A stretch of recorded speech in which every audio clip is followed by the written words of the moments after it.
Sorry, are you starting? Yeah, did I just get the go ahead, Paul? Sorry, I didn't know we were ready to go. It sounded like there was some thing being Go discussed on the ahead. side. So I'm ready to go if you guys are. Is that a yes? Okay, guess we're We're going. waiting. Hi. Hi, my name's Andrea Suarez. I have lived in King County for 27 years, and I've lived in Belltown Legislative District 43 for 15 years, and have been elected as a precinct committee officer.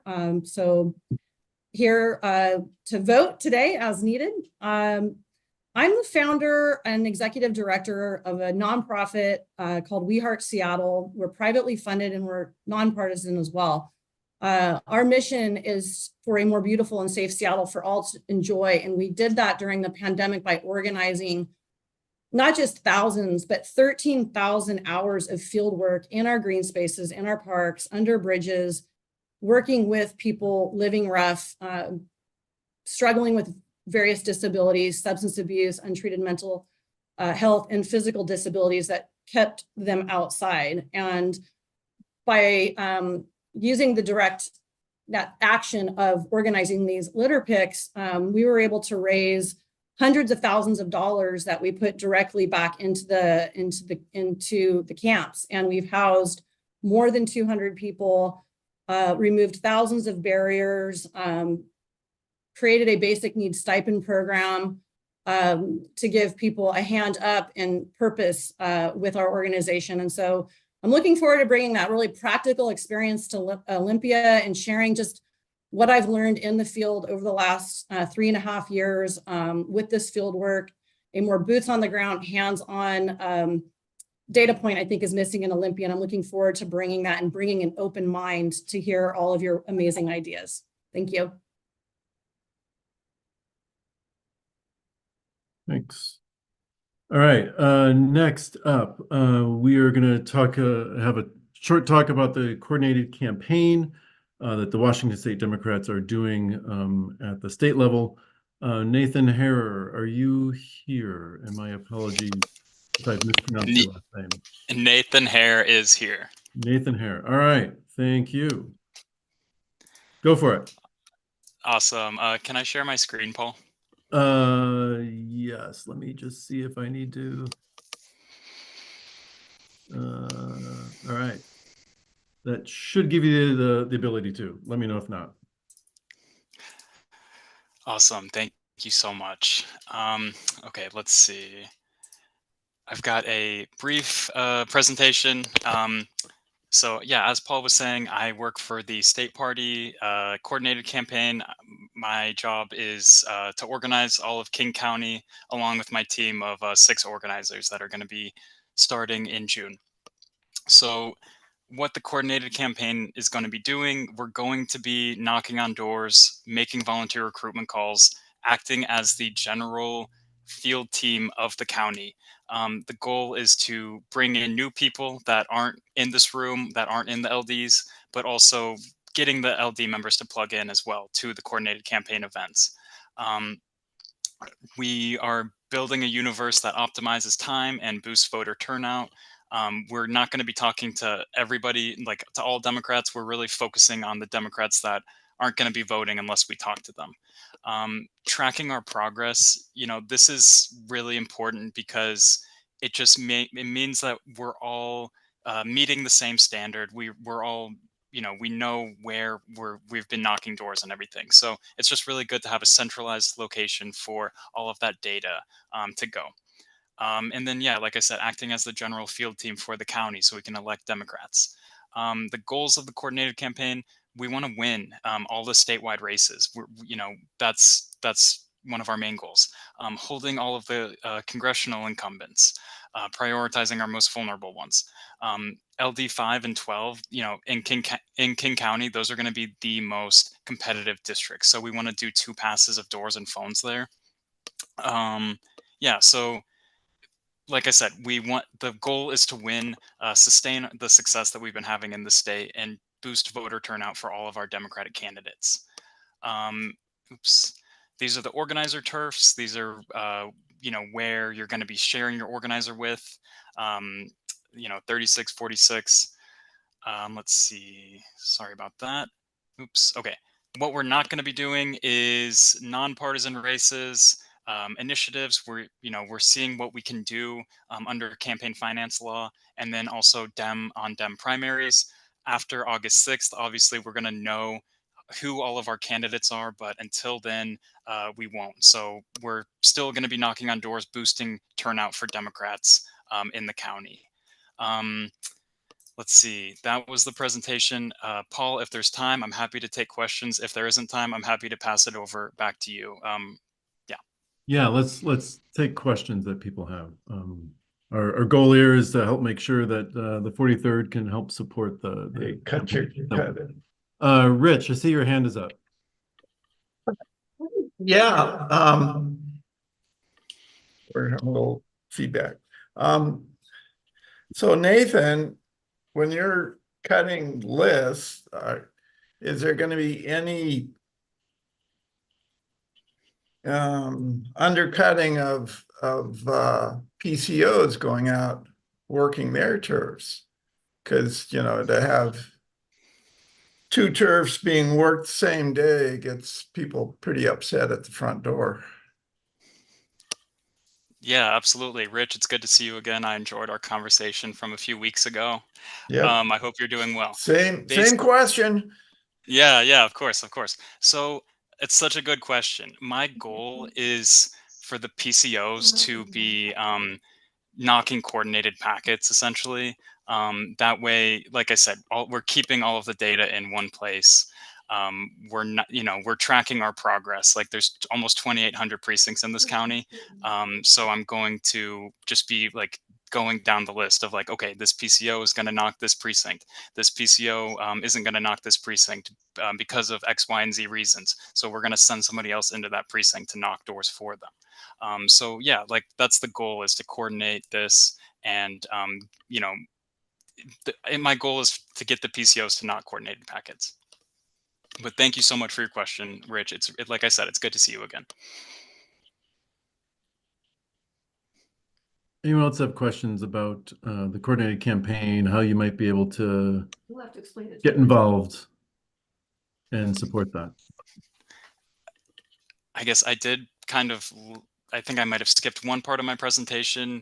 Really quick, how I kind of envision the local party organizations helping the coordinated campaign is to really plug into my events, like plug into the coordinated campaigns events, encourage the members, encourage the PCOs to participate in high impact direct voter contact methods, which is knocking on doors and making phone calls. That's really the name of the game.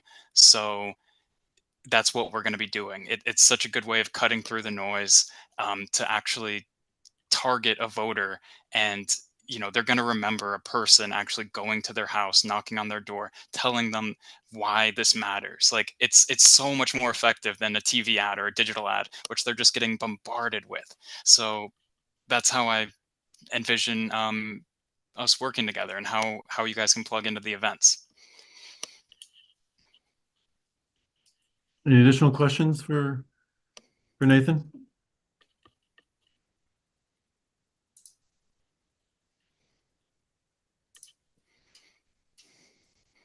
All right, seeing none, thank you, Nathan. Please keep us informed. Send us the information and about the events that you've got scheduled, and we'll get that out to our membership to help do what we can to boost that and help the campaign be successful this year. Awesome. Thank you so much. All right, thank you. Liam, how many people do we have at the moment? We may have quorum, working to confirm membership on one member, and then we'll have that answer for you very shortly. Okay. All right. Let's see. PCO appointments. We're not able to do that yet. Let's see. Do we have How's our neighbors? Suresh is here Yeah, from I Tech for see Housing. Suresh. Yeah. Suresh, if you're able to speak now, that'd be great. Yes. Hey, how much time would you like me to spend? Give me 1 second. Let me check this. You can have 20 minutes. So, hi everyone. My name is Suresh. I am coming to you from south of the border in the 37th district. Boo. I am a PCO in the 37th Legislative District Democrats, and also I'm a member of a group called Tech for Housing.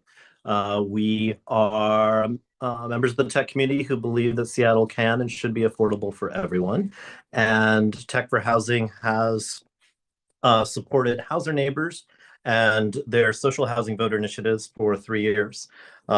We partnered with the 43rd District Democrats, because there are a number of tech workers who live in the 43rd District, to put on 2 events supporting House Our Neighbors voter initiative I-135 in 2022 and 2023. I'll maybe ask, can someone drop in the chat? What do you think were those 2 events that Tech for Housing and the 43rd Democrats hosted together for in support of social housing voter initiative I-135? I'll give you a hint, they were both music events.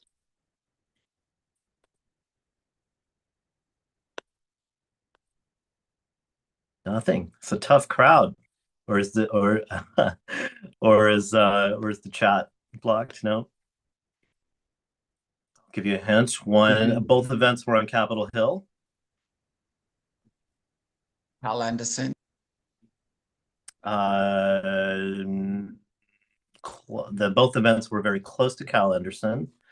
Both involved music. He's memorable. We held a educational campaign for the 136 campaign at Numos. Yes, and before that at Cafe Racer. So we did an event at Cafe Racer. Representative Nicole Macri spoke at that one, and a number of musicians and artists performed that night at Cafe Racer. That was July, I believe, of 2022. And then January or maybe early February of 2023, we did an event together with the 43rd District Democrats at Numos, where a number of musicians, local musicians, performed to help educate voters about I-135, Black Stacks, and Hollis, and Tomo Nakayama. And so been super grateful for the partnership that we've had with the 43rd District on supporting social housing.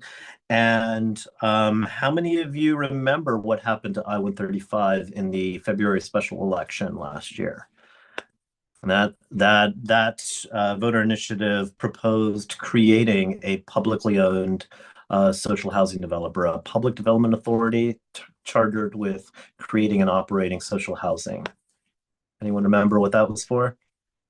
Okay, yes, Sean Scott reminding us, yes, it won by 14 percentage points, and yes, Sean spoke at that event. 14 percentage points, 57 to 43, very decisive margin. I'll also add that the first time I ever heard the words social housing was a door knocking for Sean Scott in 2019, starting out at Meridian Park.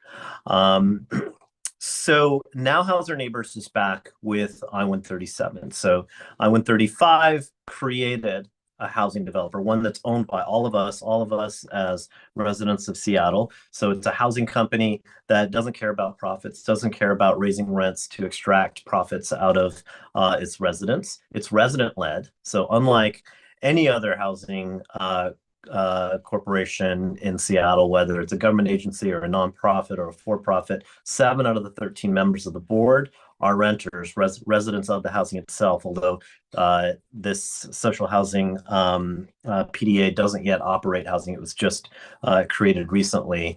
So the first 7 renters who are serving on its board were appointed by the Seattle Renters Commission, an advisory board appointed by the mayor and the city council.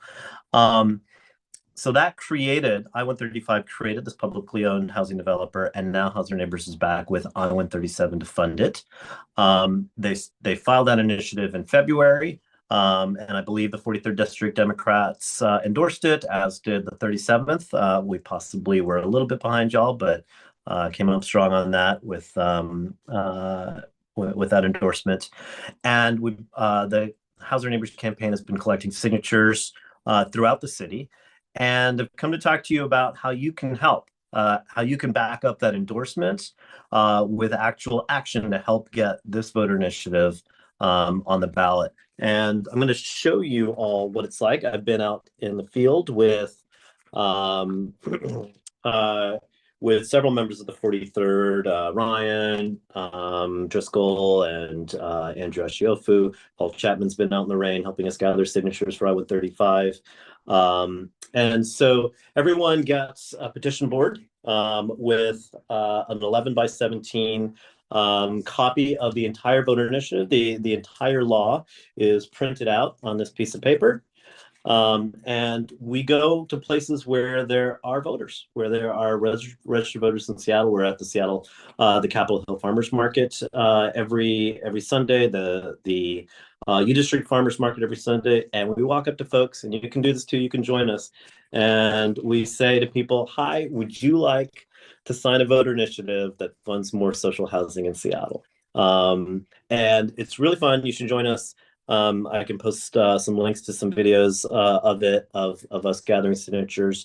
About 95% of the people who stop to hear what you have to say will end up signing, because we have an extraordinarily severe housing crisis, housing affordability crisis. Everybody knows what we need: more solutions to the problem we have.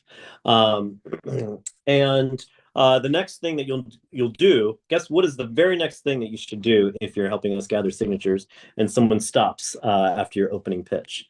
You can drop a note in the chat, and no cheating, Ryan, because I know you've been spending hours doing this.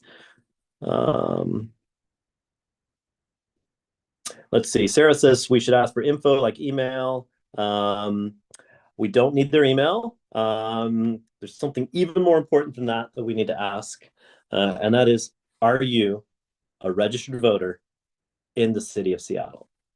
So many people want to sign, but they're not a registered voter, or they are a registered voter and they don't live in Seattle. Most of our petition boards have a QR code on the back that people can scan. It goes to the votewa.gov website. It's a very mobile-friendly website where they can enter their name and their birth date and check their voter registration status. They can even, it's a little cumbersome, takes about 5 minutes. They can even update their address if they've moved, which is super common in Seattle because so many people have had to move because their rent went up. They've moved further out of the city, or they've moved to smaller homes. But it's incredibly important for us to check the very first thing, because if they stop to talk to you, they're going to sign, to check to make sure that they're a registered voter in the city of Seattle. About 1 out of every signatures we collect will be rejected by King County elections because that person is not actually a registered voter, or they're not a registered voter in Seattle. And we do typically have voter registration forms tucked into this packet to give to someone if they haven't yet registered to vote, and we collect that right back from them and let them sign the initiative. So yes, but once you verified that they are a registered voter, you explain to them what it is, and it's really simple. Most of our petition boards have this diagram on the back to help explain what it is. Who here knows how the funding mechanism in I-137 works? And they've got a diagram here to help you. Is it a property tax? Is it a levy?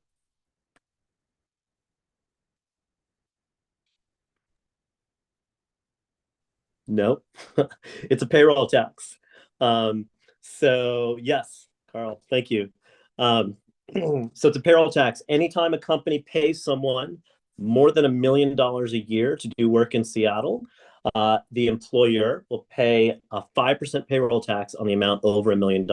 Seeing a lot of tech workers on here who probably make millions of dollars, like Carl.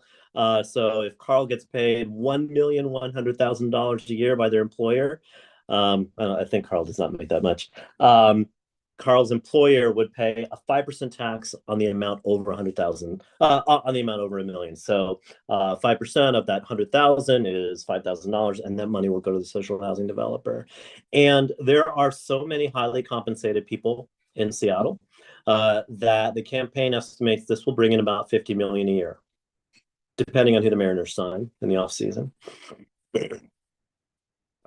My script says I'm supposed to wait for y'all to laugh. Not getting any laughs, so I'll move on. But that should allow the social housing developer to create about 200 units a year of mixed income, permanently affordable, resident-led social housing. And that's just the beginning. The long-term vision that House Your Neighbors has is for Seattle to be like wealthy, equitable cities all around the world. In Vienna, half of all families live in social housing. In Paris, New York Times just wrote an article, it's 1 out of every 4 families lives in social housing. Copenhagen, it's about 30%.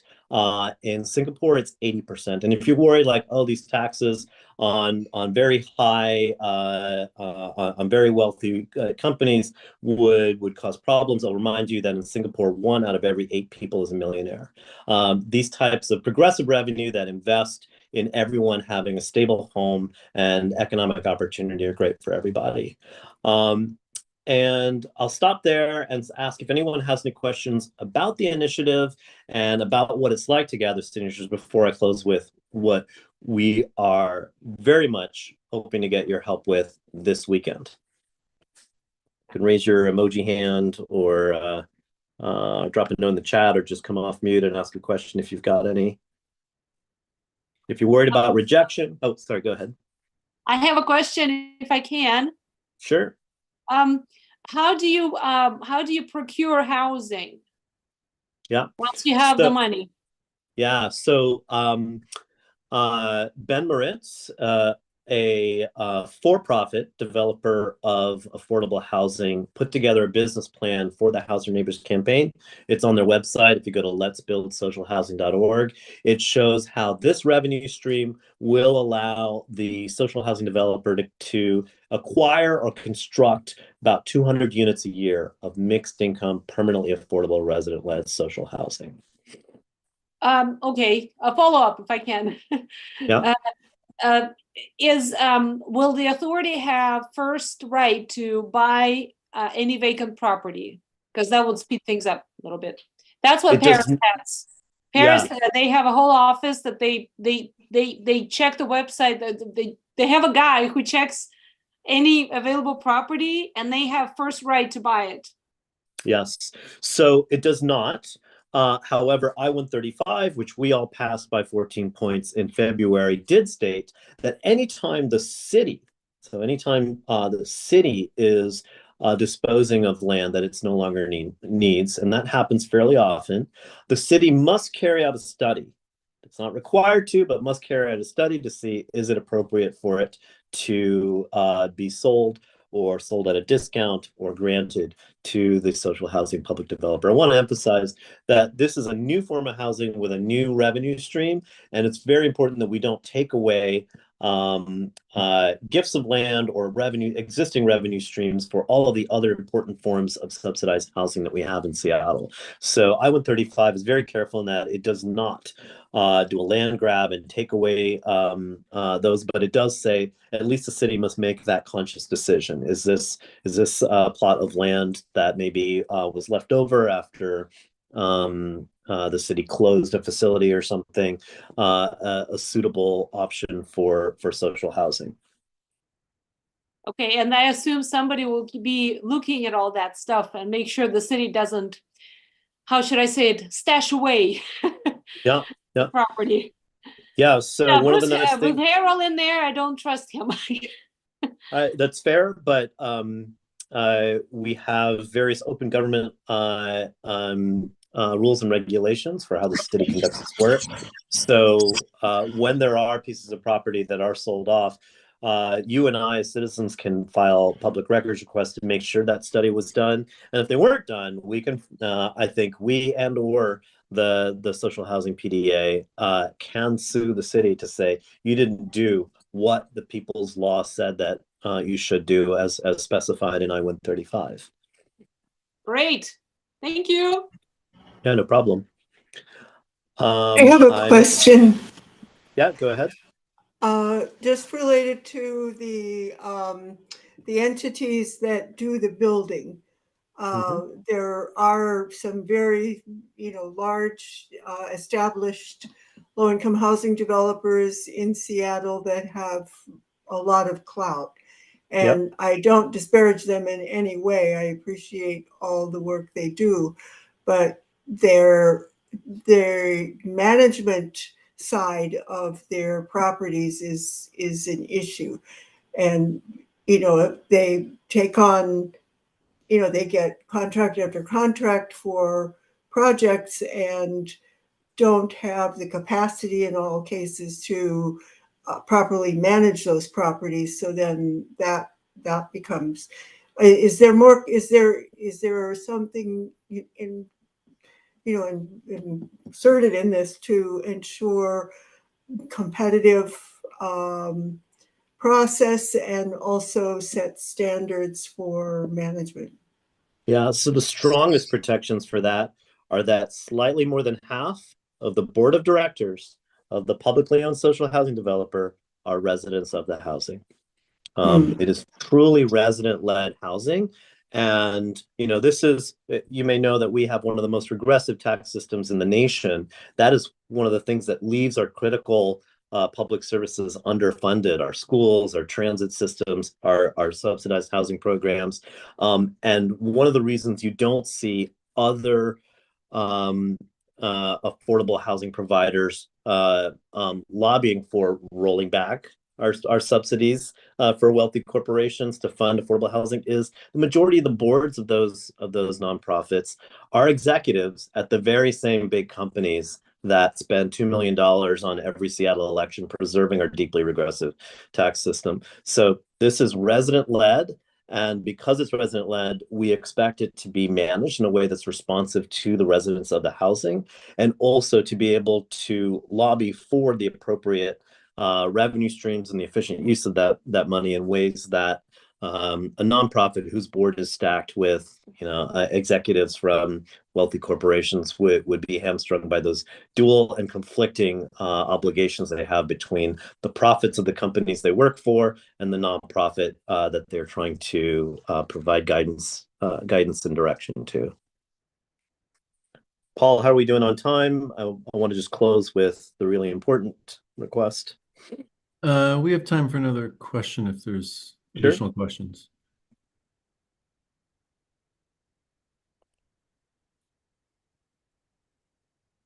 Does anyone want to know the downsides? Because I said 95% of the people who stop and return your eye contact will sign this voter initiative. So the downside is the majority of people who don't sign just say not today and move on, or they have their headphones on and avoid eye contact. It is extraordinarily rare when being out here and doing this for anyone to be rude or negative. It's been a real pleasure being out and gathering signatures for this. And with that, I'll close that. This weekend is Folk Life Festival, 4 days, Friday, Saturday, Sunday, Monday. And I know it's rainy today, but the weather looks like no rain at all this weekend. And there will be hundreds of thousands of people from Seattle and the broader region visiting Seattle Center. And this is an extraordinary opportunity for all of us to take advantage of the fact that lots of folks will be out and about, listening to music, eating curly fries, and funnel cake, and ask them to sign this voter initiative. The math is pretty simple. To get the 35,000 signatures we need to put this on the ballot this November, we need about 100 volunteers each day this weekend at Folk Life Festival. Each volunteer will get about 1 signature every 5 minutes. It's super easy. And we would love for you to come out and join us, and it's fun. You can volunteer for a couple of hours and then go listen to some music and see some art, and then maybe volunteer for another hour or so, and then take the monorail back home or something like that, or the number 8 bus. So yeah, we'd love for you to join us, and maybe Ryan, could you drop a link to the volunteer form? And there's sign-up sheets for Friday, Saturday, Sunday, and Monday. I'm going to be out there most of Saturday and most of Monday.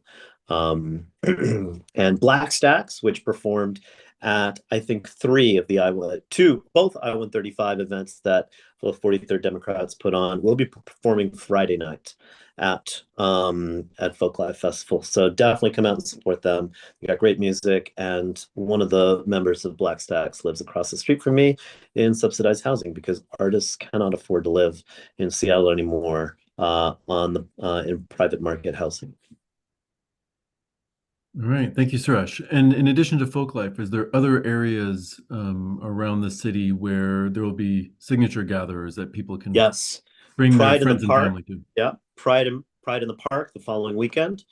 We expect that also to be huge. And many more. The Georgetown Carnival, I know that's not in the 43rd, but is a great event. I like the power tool racing. I haven't lost an eye yet watching that.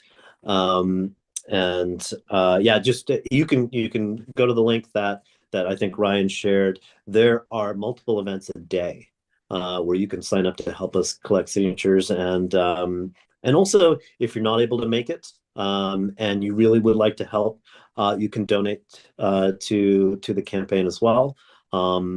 And members of Tech for Housing collectively have contributed about $50,000 to this campaign. Most of that goes to paying for an extraordinarily hardworking field director, Ben Furlow, who was Alex Hudson's campaign field director most recently. It also goes to pay a small number of paid signature gatherers who do signature gathering during the week when we have fewer volunteers. Most of our volunteers are out on Friday, Saturday, and Sunday. All right, thank you very much, Suresh. If anyone has questions, please see the information in the chat about where you can get the event calendar for the campaign. You can also reach out to Ryan Driscoll, who's our PCO committee chair. Email is there in the chat with more questions. That's it. Let's get social housing funded. All right, Liam, returning back to you, what's our current credentialed membership count? We have 25 members credentialed. All right. And with that, thank you, Suresh. With that, put the agenda back in. We will, now that we've got enough members on to have a official meeting, we'll come back to the start, and I will call this meeting to order. Do we have a motion to approve the agenda? Motion moved by Andrew. Thank you, Andrew. And I see a second from Justin. I would like to move that we adopt the agenda by acclamation. If there's any objections to that, please raise your hand. All right, seeing no objections. Next up is approving the minutes from April. I've put sorry, Liam, yes? Sorry, jumped again. Was going to sorry. move to link to the April minutes. Do we have a motion to approve the minutes from April? I see a hand from Liam. Thank you. Is there a second? I see a second from Justin. Thank you, Justin. Again, I'd like to approve these minutes by acclamation. Is there any objection to doing so? Any objections? Any objections? All right, thank you. Seeing none, the April minutes are approved. Moving down, our first order of membership business is PCO appointments. We've got a list of PCOs who are interested in becoming appointed PCOs through the duration of the term, which ends at the end of November of this year. I put the list of those PCOs in the chat. We'll give each each prospective PCO 1 minute to introduce themselves before we hold a vote on them. First up, Ryan, if you wouldn't mind talking. If we can spotlight Ryan. All right. Thanks, Ryan. Hi, everyone. I'm Ryan. I'm the PCO chair. So when I was pleasantly surprised to see that my precinct opened up and it wasn't before, I was like, well, I guess I should go and do all the things that I'm encouraging and supporting everyone else in doing. So I think I'll just save us the rest of the time and say, I hope you encourage me to go out and do the things that I encourage all of you to do. Thanks. Thank you, Ryan. All right, next up, James Enns. James, are you here? Yes, I'm here. All right, thank you.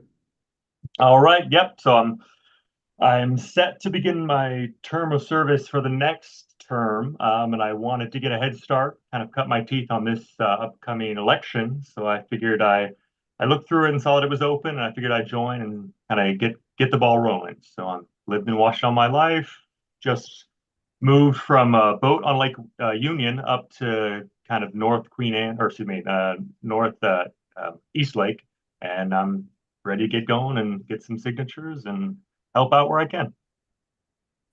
All right. Thank you, James. Next up, Maria Manza. Hi, everybody. Apologies if I misspoke your last name. Nope, that was fine. Thank you. My name is Maria Manza. I use she, her pronouns. I've lived in First Hill since 2020, but I'm a lifelong Washington resident. And similar to James, I filed for the next term for PCO, but I really wanted to be engaged in the 2024 election in a really local way.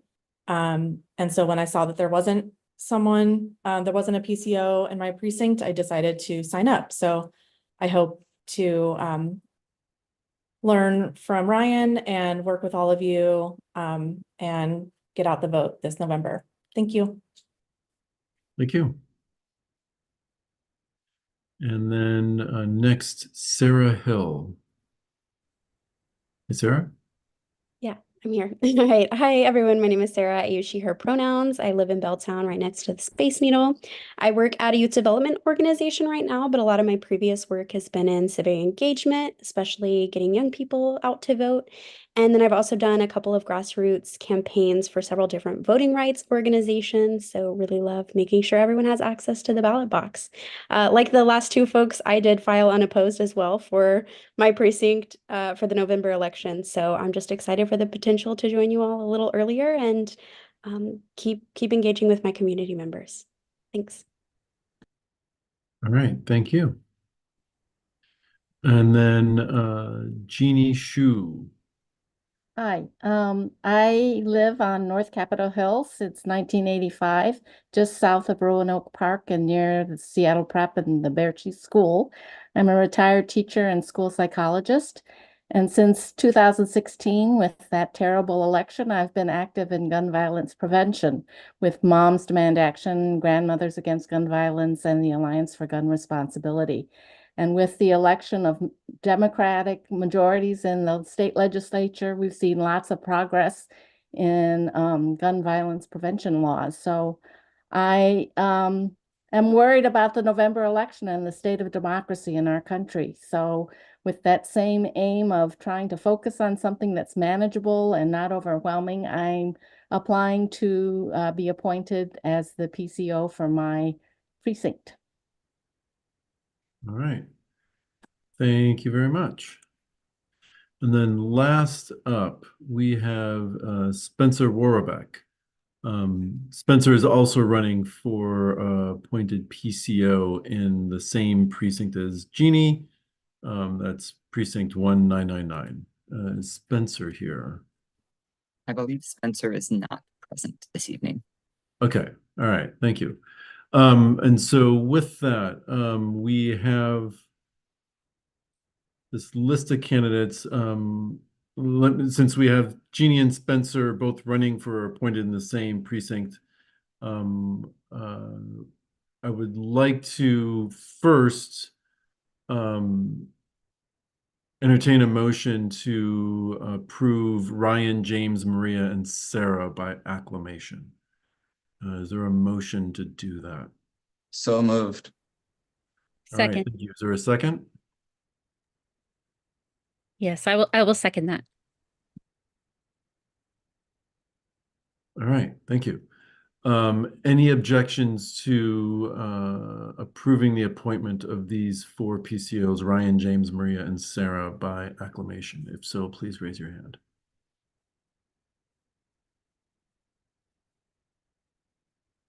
Is there any objections? Any objections?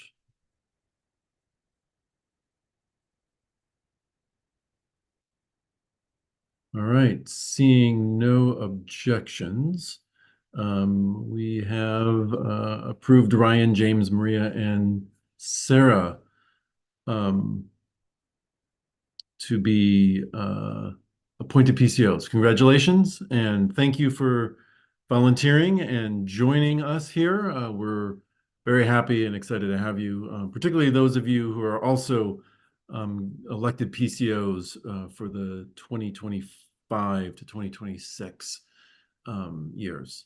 So thank you very much for your volunteering here. Okay, so for precinct 1999, we have Jeannie and Spencer. Jacob, would you like to make a motion? Yes, I would.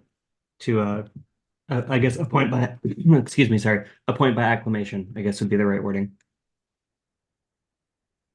Is there so this would be to appoint Jeannie rather than Spencer by acclamation. Is there a second for that? Justin, I see that you have seconded it. Is there any discussion about this before we move to Can I just say I'm happy to share the position with Spencer or follow his lead. I'm happy to do whatever will get the most out of our precinct. So I don't care if I'm PCO. I just would like to do the work. Yeah, Jeannie, thank you very much for that. It is unfortunate that there is only one PCO allowed in the precinct, but that, as you're saying, that does not stop any eager, active member in the precinct from joining in and doing the work. But thank you very much. Any discussion? Questions?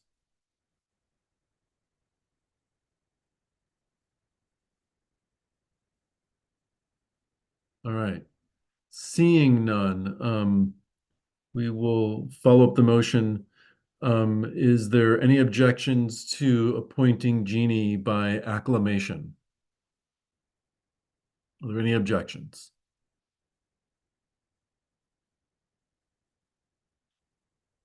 Any objections?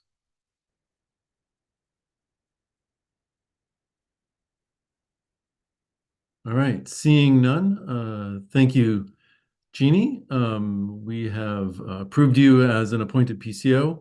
And thank you also to Spencer. Ryan, if you can communicate to Spencer that we would love to have him continue to be engaged with us in helping get out the vote and coordinating with the precinct and the district at large. All right, let's see, moving on now. Next up, we have a few guest speakers to talk with us about the Republican-led state initiatives. This is Joe Fitzgibbon and Aaron Lee. And if we can highlight Joe first. Great. Let me remove myself. Thank you for removing me. Joe, please have at it. Thank you, Paul, and thanks everybody. I am Joe Fitzgibbon. I'm a state representative from your neighboring district in the 34th LD in West Seattle, White Center, south part of downtown, Georgetown, South Park, Vashon and Maury Islands.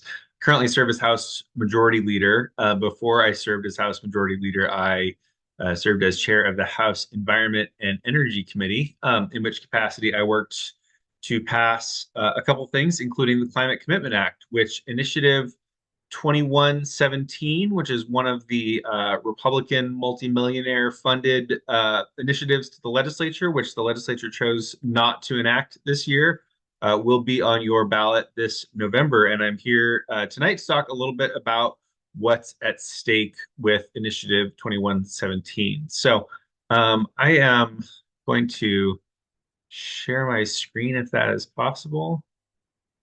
All right, so Initiative 2117, what does it do? It repeals the Climate Commitment Act, our state's cornerstone climate change prevention law, which the legislature enacted in 2021. And in addition to that, Initiative 2117 prohibits the legislature from adopting any new policy to charge polluters for their greenhouse gas emissions. Functionally, what this does is it allows unlimited greenhouse gas pollution in Washington state. The Climate Commitment Act, what is it? Why do we care about keeping it? So in 2021, the legislature passed and Governor Inslee signed. Thank you to all three of your 43rd district legislators for their strong support for the Climate Commitment Act. It passed into law in 2021. It came into effect regulating our state's largest polluters in 2023. It caps Washington's greenhouse gas pollution. It lowers that cap over time until the cap gets to zero. So it puts us on a glide path from where we are today to net zero emissions in the year 2050. It requires the largest polluters in the state, of whom there are about 100, to acquire allowances for every ton of carbon dioxide or carbon dioxide equivalent that they emit. The largest of those polluters are oil refineries, electric utilities, natural gas utilities, and industrial manufacturers. And some of those entities receive, at least at the beginning of the program, allowances, some of their allowances for free from the state. The largest ones, including the oil refiners, have to buy those allowances from the state of Washington at an auction. And there's 4 auctions a year. At each of those auctions, the State Department of Ecology solicits bids from those largest polluters in the state, and they have to go, bid against each other for the privilege of emitting greenhouse gases into our air. And then what do we do with all of that money? We invest it in making our state a better place. We invest it in our transition to a clean energy economy. We invest it in salmon recovery and food security and improving air quality, reducing greenhouse gas emissions, and particularly there is a focus on reducing environmental health disparities in overburdened communities in our state. In Washington state, the communities that are most overburdened by pollution are almost invariably communities that are situated near transportation facilities, airports, seaports, and highways. In some parts of the country, you see more overburdened communities in sort of more industrial manufacturing proximity. That is less true here because our industrial manufacturing process, we have less industrial footprint than some states and more transportation pollution footprint. So the communities that are most benefited by this investment are the communities that are the most overburdened by pollution. If Initiative 2117 passes and repeals all of these investments, what are some of the things that are at risk? Ferry construction, ferry terminals, ferry electrification, safety projects, bike and pedestrian safety projects, highway safety projects, electric vehicle charging stations, fish passage barrier removal projects on our state highways. For example, removing culverts on our state highways that block the ability of salmon to migrate upstream to their traditional spawning grounds. Electric trucks, electric school buses, clean ports. I will tell you, electric school buses are one of the things I am most excited about seeing these dollars invested in. not just because of the impact on our climate, but also because of the impact on our local air quality and the impact on kids' well-being. Kids who are in close proximity to the tailpipe emissions from their school buses, it doesn't just hurt their respiratory health, it also hurts their cognitive health. We have more and more science that tells us that inhaling diesel fine particulate matter for kids who are growing, whose brains and lungs are rapidly growing, there's a significant impact on their ability to focus in school from their inhalation of diesel fine particulate matter, as well as from the noise pollution from those buses. Riding on loud school buses, and we know this from some of the school districts like Highline School District that are already transitioning to electric school buses. Quieter school buses also really have a positive impact on kids' behavioral health in ways that we are only just beginning to understand. Wildfire prevention. Everybody in our state is impacted by wildfires. The people who are most impacted are the people in communities like Malden in Eastern Washington that was entirely wiped out by a wildfire. Those are the people who really most benefit from these frontline forest health and both forest fire prevention and forest fire suppression investments. But the truth is, every single one of us in Washington state had our respiratory health harmed when we had those weeks of thick smoke over the last many summers.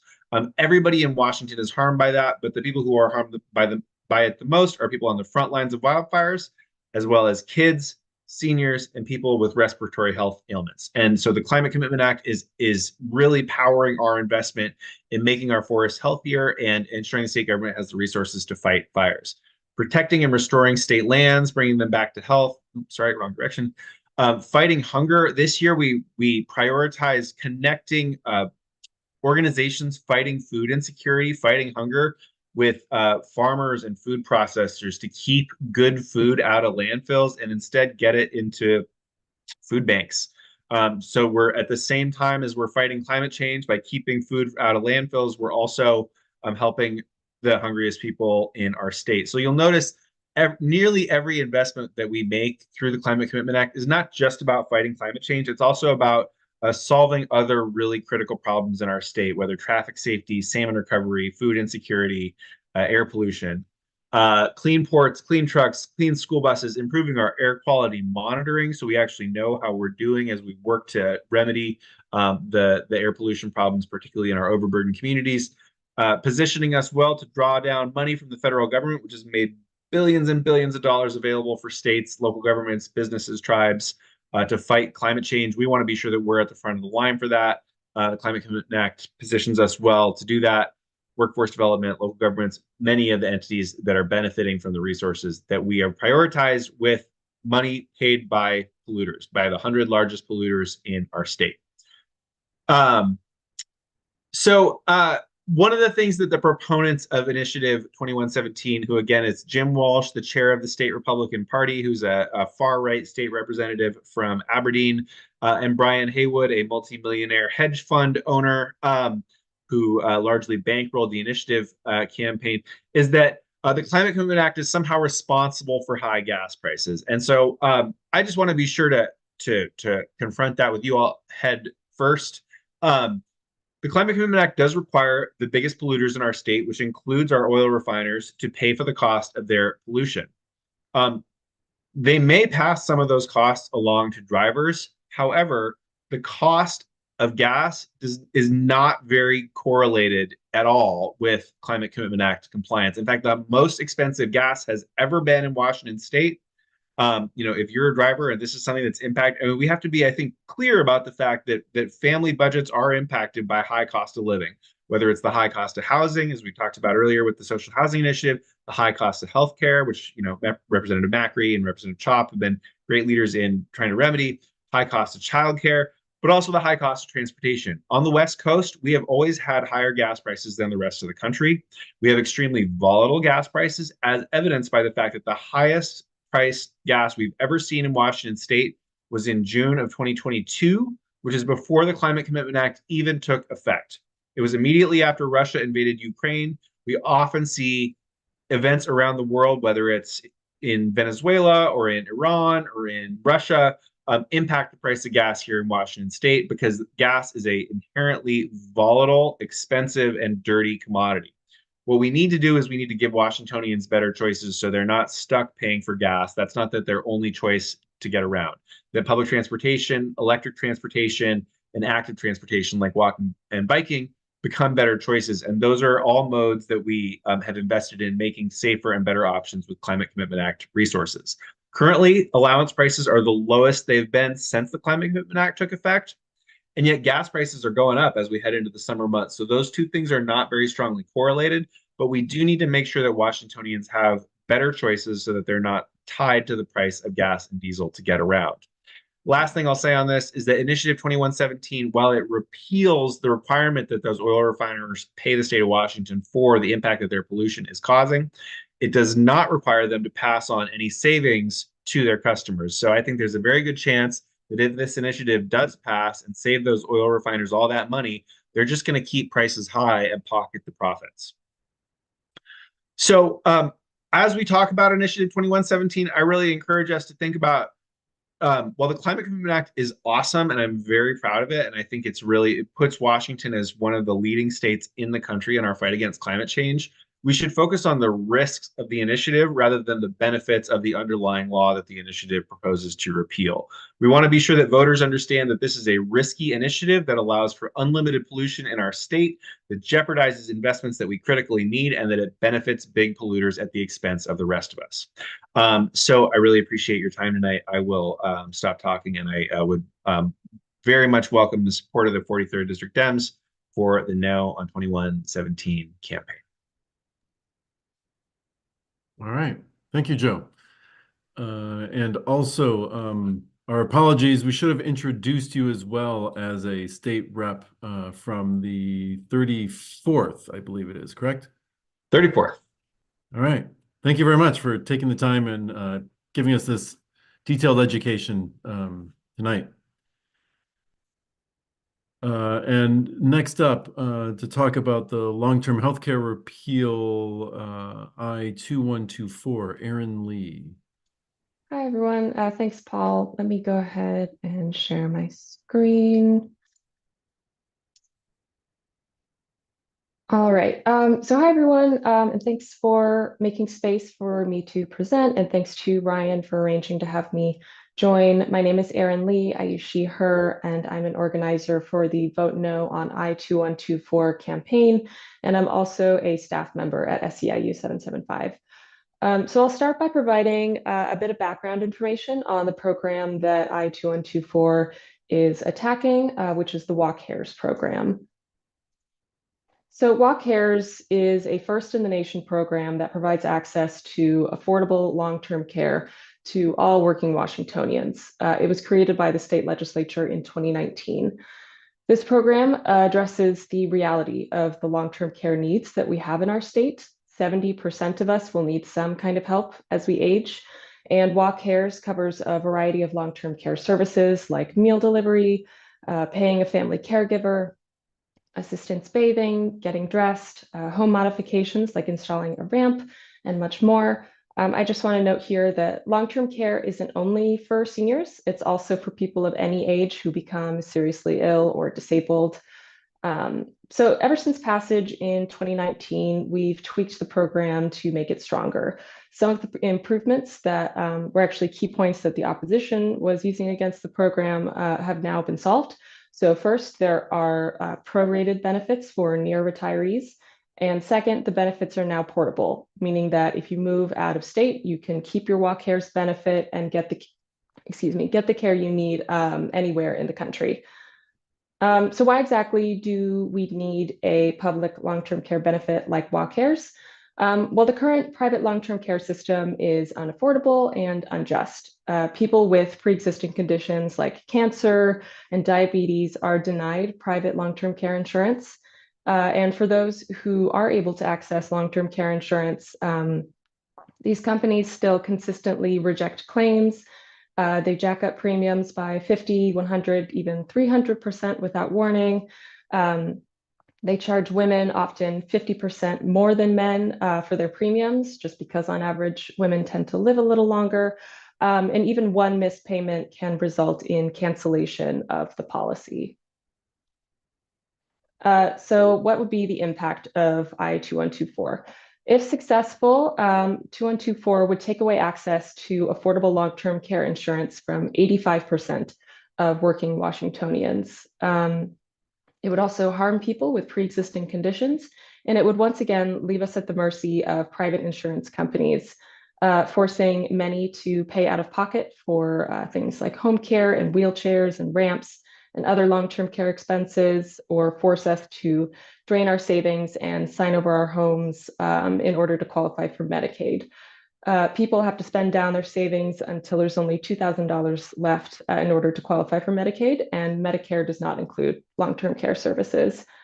Not only that, but 2124 would perpetuate a huge problem that we face statewide today of unpaid family caregivers leaving the workforce in order to take care of their loved ones. There are 800,000 unpaid family caregivers in our state right now, and these are disproportionately women and people of color. 2124 has been framed as merely creating the ability to opt out. But what they're not telling us is that making it optional will bankrupt the program. We know based on actuarial reports from DSHS and from historical data that making this optional is basically the same as calling for a repeal, and it will lead to the failure of the WACARES fund. So this campaign is about the survival of WACARES. The vast majority of us are not prepared to afford long-term care expenses, which are not covered by traditional healthcare insurance or by Medicare. 90% of adults over 65 have no savings for long-term care. And this is why WACARES was created, to create a safety net for all working Washingtonians and to allow seniors and disabled or severely ill adults to live with dignity and stability. So we need the support of all organizations and individuals who care about social justice to help us fight this threat. Washingtonians need access to affordable long-term care, and we need your support to make sure that WACARES remains accessible to all. Our campaign is still ramping up, and we will officially launch at some point in the next maybe month or so. And also because we won't be on the ballot until November, we don't currently have volunteer opportunities.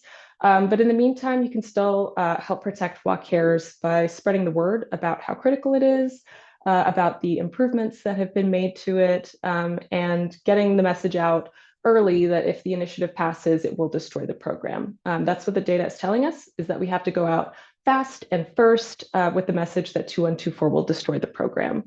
So I have an ask for y'all just as individuals. I'm going to put a link in the chat to a social media forum if you want to help us make a difference now. It'll add you to our roster of folks that contribute to our campaign's social media voice.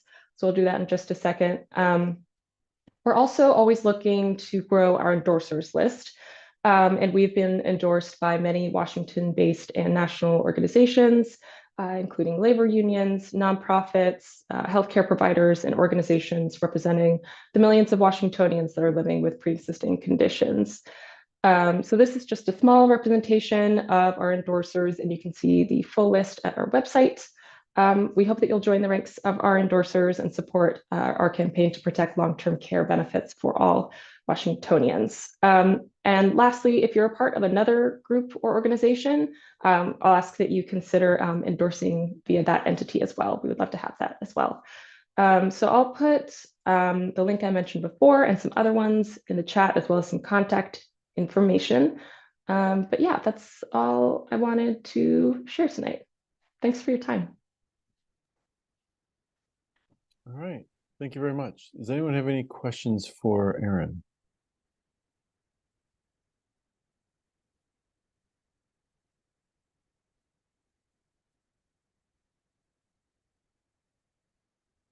Any questions? Erin, I've heard people attack WACARES based on the maximum on the benefit and the tax rate. Can you speak to what those numbers are and what a good talking point against those attacks would be? Yeah, that's a great question. So the benefit, the maximum benefit is $36,500. That's a lifetime benefit that adjusts and grows with inflation. And the tax rate, I'm not remembering off the top of my head. I started on this campaign a couple weeks ago, so I'm sorry. But we have fact sheets on our website. I think I would have to follow up with you on the exact best talking points that we have recommended for that. But also one of our best spokespeople, Nicole Macri, is here who can help me out, hopefully.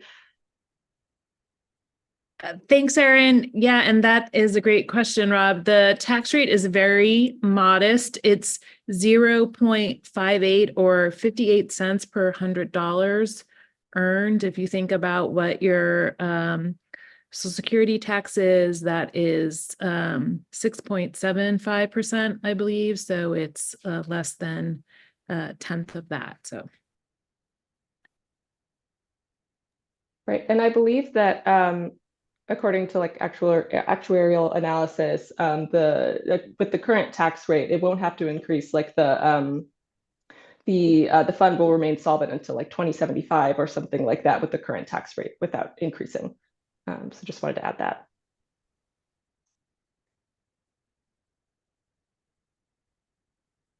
I'm also happy to answer questions via email if you think of anything after this. All right. Thank you very much, Erin. And also, so I'll call attention to the links that Erin put in chat. Ryan also put one pager on the No on 2019 campaign. The 2019 initiative would repeal the capital gains tax that is paid only by the very, very wealthy. Repealing that capital gains tax would cut $5 billion from education. Since we have an expert from the legislature here, Nicole Macri, if I can put you on the spot, if there's anything else you might want to say about that, Nicole, please do. All right, thank you. And we can get out more information on the No on 2019 campaign as we have more. All right. So thank you very much. Okay, next up, we have a resolution. I'll put the link in the chat here. This is a resolution supporting the labor rights of the UW academic student employees and Western Washington academic student employees. If you give me a second, I will share my screen. James, are you ready to speak to this? Yeah, I can speak briefly to it. All right, thank you. Give folks a few moments to review.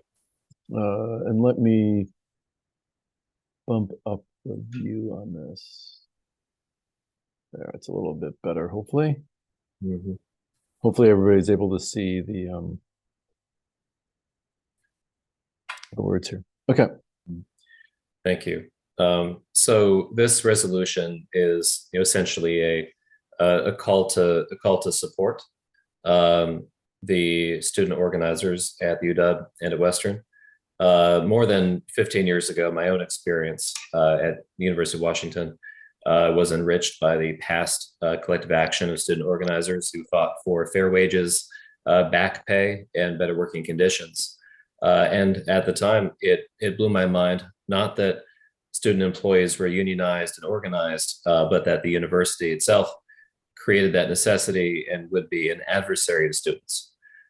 So because even recent history repeats, today, we at 43rd LA Democrats have the opportunity to lend our support to student employee organizers as they fight again for a fair contract. So I think we must support the ASCs at UW and the ESCs at Western. These students are the backbone of services, teaching, and research at these universities, and their fair treatment promotes a thriving and equitable educational environment for everyone at the universities. And by standing with them, we honor the legacy of those who came before us. We show the institutions that the larger community is watching, how they treat the students in their care, and we show the student employees that they aren't alone. So thank you. Are there any questions about the resolution?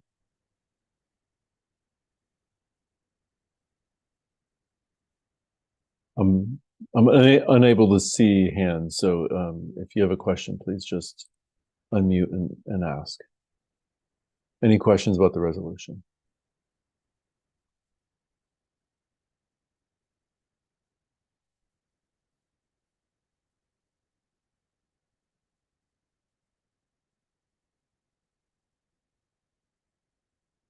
Is there anyone who'd like to speak against the resolution?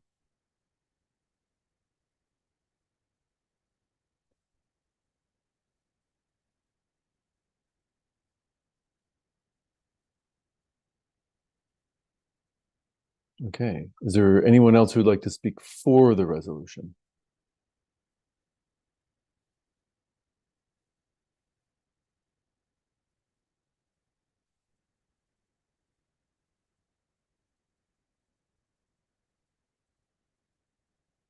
Has everyone had an opportunity to read the resolution?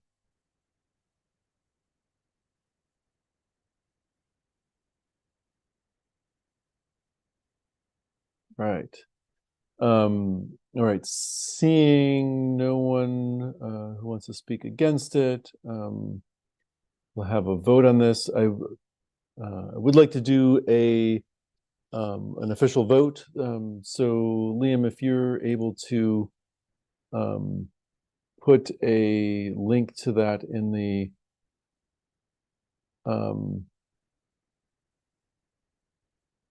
into the chat. All right. So there is a link in the chat to the voting form. Let me just bring this up. Hopefully you all can see my screen here. Enter your voting code, vote yes, no, abstain, and we will tally those votes as we conduct the rest of our meeting. So please do that vote using the form that Liam put into the chat. All right. And then that brings us to various committee reports. Brad, do you have anything on finance?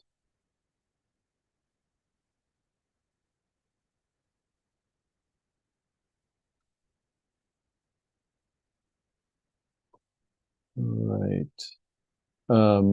Jacob. Yeah, just a quick update for elections. We have our endorsements meeting next month. I'll be sending out a candidate guide, like just a Google Doc with everyone's name, bio, link to their KC Dems questionnaire, which we require candidates give us, just so everyone can take a look at that. I'm planning on sending that out in like early June. And then we'll have a very busy meeting on June 18th. As you saw today, we have a lot of candidates, so it's going to be fun.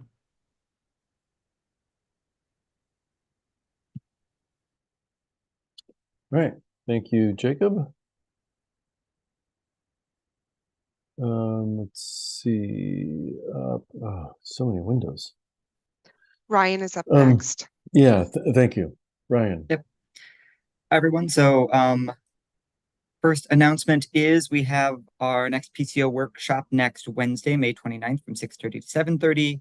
The link to register is in the chat. We're going to be focusing on relational organizing and how we can leverage the connections with people that we already have to get people involved in getting out the vote and talking to their friends as well. So if you would like any support in thinking through how to do that effectively, we're also going to do some action planning around it. So it should be a good time and mostly focused on everyone discussing their experiences and planning as opposed to me doing a lot of talking.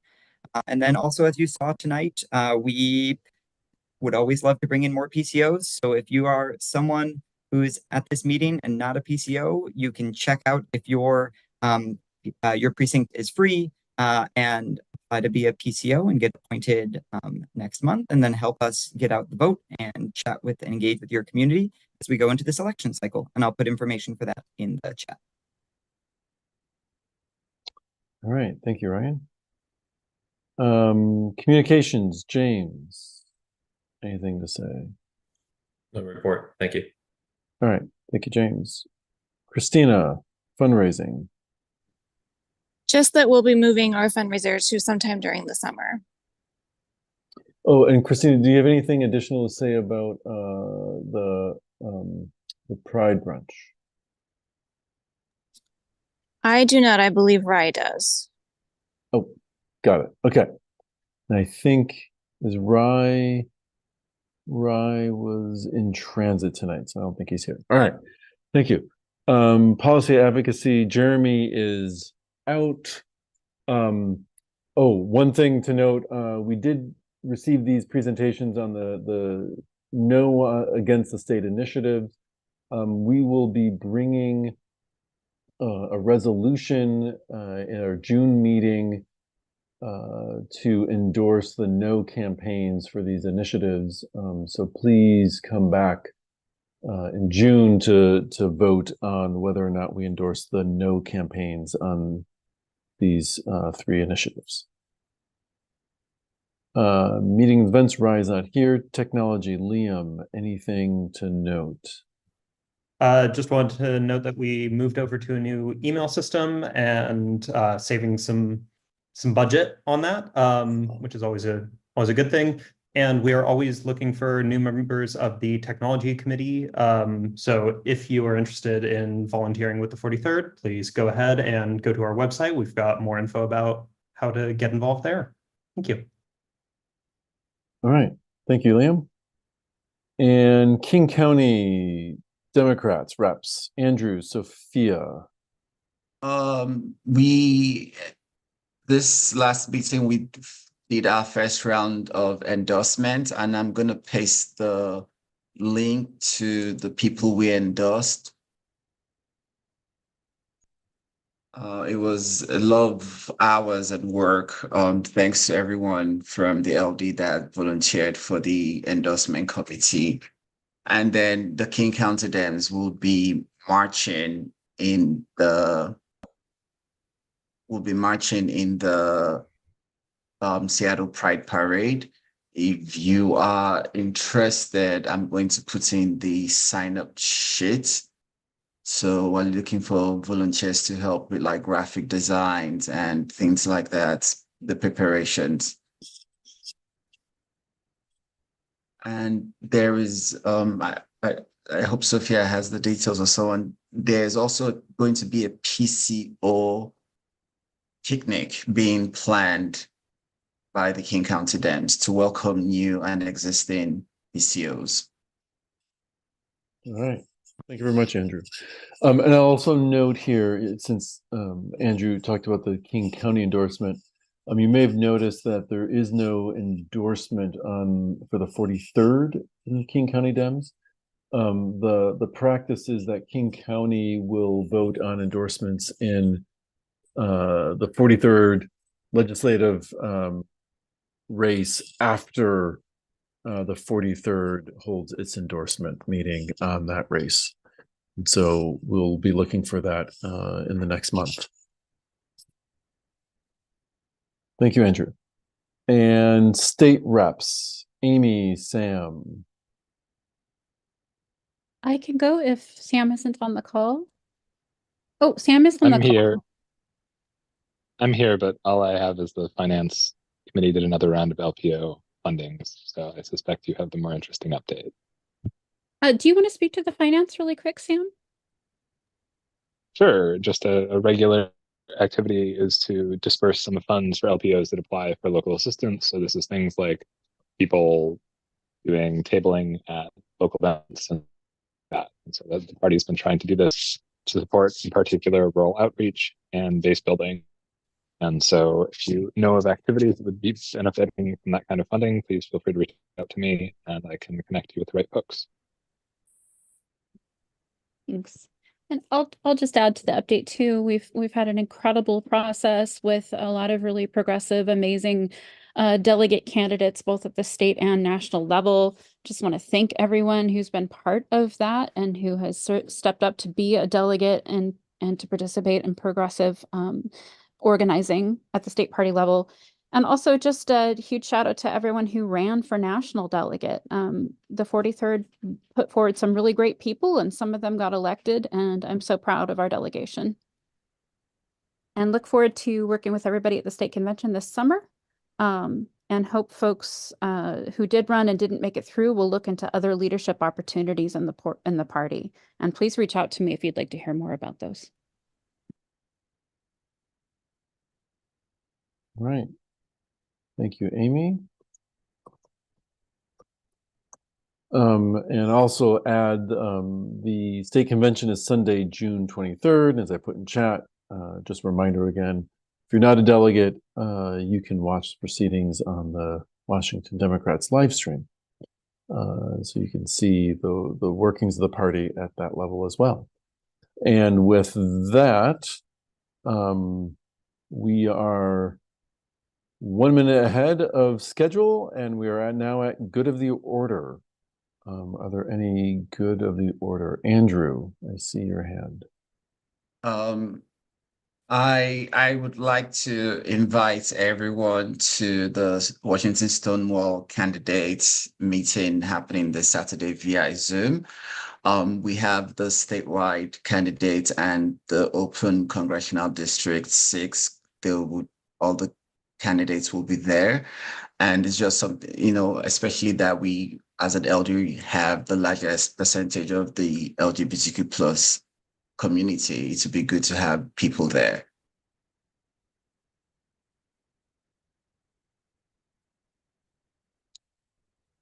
Thank you. If you, oh, great, you put it in there. What time on Saturday is that? It's going to be 11:30 to 1:30 p.m. on Saturday. Okay. All right. And let's see, we have information on that, and we will work to get that out to our membership as well via email. Are there other good of the order?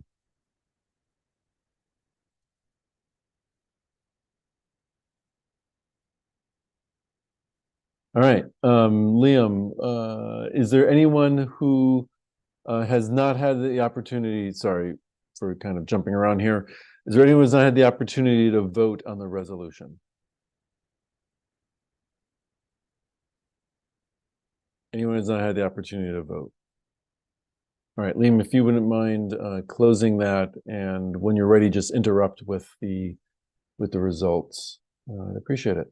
And I will also second what Amy has put into the chat about thank you, Andrew, for your work on leading the Stonewall Caucus.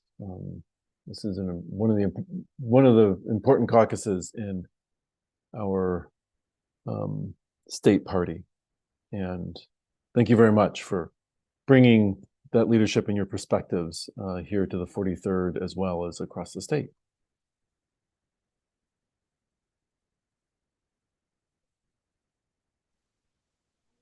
Because I missed the vote because my computer screwed up and I bounced off.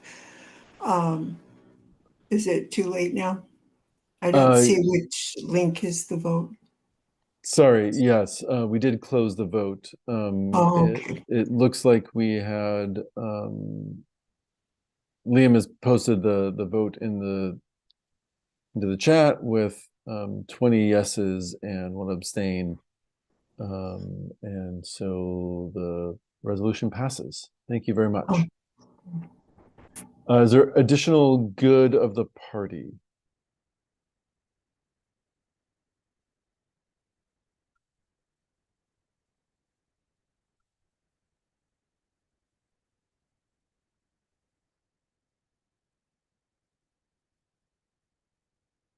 All right. With that, seeing nothing else, I will entertain a motion to adjourn. So moved. All right. Thank you very much. Thank you, everyone, for your time tonight and for joining us.